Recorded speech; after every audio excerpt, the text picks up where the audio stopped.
Hi folks, just want to quickly walk you through the Teacher Hub and what that is all about. When you log in, depending on your role, you'll either be in this Skills Overview tab or it'll take you directly to the core members we love the most.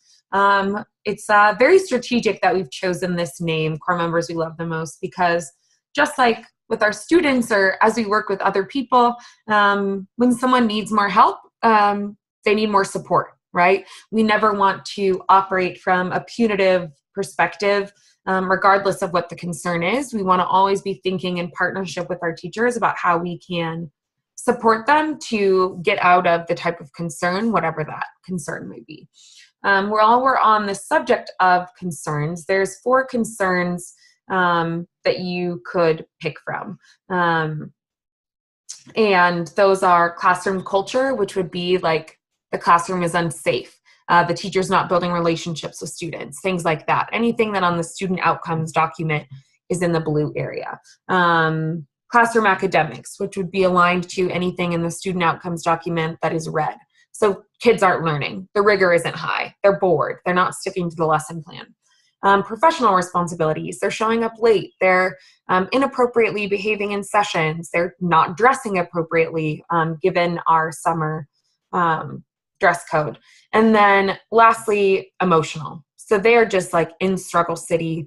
They're showing up, they're feeling really defeated. They may be talking about quitting. They're not getting along with their collab, just something that gives us the sense that they're not totally at the peak of their emotional health. Once you realize that you've got a concern, of course, you're going to be in conversation with your manager, but we also want to make sure that we're tracking and keeping a pulse on these. And so we use the hub for a couple of reasons. One, to make sure that core members don't slip through the cracks, right? You may have a cohort of people that there's a lot of support that's needed. And whether we want to admit it or not, there's limitations to what we can remember. And so each of our core members deserves to have us follow through, to have us make sure that we're closing the loop on things. And this is a method to help us do that. The second reason that we use it is to help keep a pulse on overall retention, especially as we trickle up to the IMT level. Monique is going to be looking specifically to make sure we are in that we're not surprised if someone's like, oh, I want to leave. It's also really helpful context for our community teams in the fall of who struggled over the summer that we know we need to start the year off with extra support around. The phrase, core members we love the most, is something that is just staff facing. But any of the things that you put in here should be things that you and your core member are on the same page about. So what I mean by that is you'd never write anything in here that you wouldn't share directly with a core member. This isn't a place to go and vent, talk smack, all of that stuff about core members, but to just transparently keep a pulse on where people are at. We never want to be talking about core members in a way that we wouldn't if they're not in the room. In the same way, we don't do that with students, with other adults. So to add a new note, I click on this little button and a little thing is going to pop up. And let's say that Institute teacher number 10 has been just talking to me about like how they feel like they don't have any friends. They don't fit in. You notice that they're like sitting alone during break times. They don't interact with other people. And that you just get like a sense that something isn't quite right. So I'm going to select emotional concern. And I'm worried about it, but it's not like keeping me up at night. It's not getting in the way of their work getting done. But it is something that I want to make sure to keep an eye on. And so I'm going to go ahead and just say select low concern. In the short notes, I might list out the things that I see, convo with my manager, like the bullet points of that, and then what I'm going to do now. By when. And then I've got a pretty good relationship with this core member, and so it's just going to take some effort, not a ton of effort. After that, I'm going to go ahead and click Add Note. As you look at the dashboard, you can also get a summary page of your overall cohort. So I can go ahead and click on that, and it's going to break down for me which core members fall into which category so that I can see, all right, here are my folks that are high. They are really the folks that are going to take the most amount of my time. It also just kind of gives me a pulse of like 16%. That's a lot of my cohort that has professional responsibility concerns.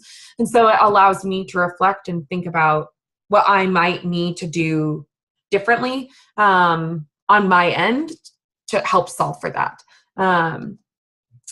You can also download your report if you want to play around with the data. This is also the way that you would look at what notes you've left for core members. And so it is just another way for you to get the data that you want to have. You'll see that this little flag can also take you to that dashboard of the last note. If I need to add another note for someone, I would go back in, and that's the way that I would do it, as opposed to adding different ones. I can also click on that little pop-out button, and it will take me into other supports and things that I might use. The little looking glass is going to take me in just to a particular teacher's page, and that would let me see everything that's happened with them across the board, both for concerns as well as just their overall progress. We're not going to dig into the skills overview now, but like I said, it highlights the 4 elements of goodness gracious, the student outcomes document, as well as this will be the place where our learning facilitators are tracking and keeping sense of lesson planning. This was just a quick high-level overview, nothing too in-depth right now, because we're going to dig into this more at the staff conference on the 8th. Right now, you should go ahead and log in and just play around, like see what's up, click on things, add notes, click on the flag, see what happens. As you're playing around with it, if you have questions, go ahead and Slack me directly, and then I will go ahead and elevate those questions for the next conference. Happy playing around. There's no way that you can break it, and so really, truthfully, just go ahead and dig in and practice using it, so that hopefully you feel a bit more comfortable using it when we are with our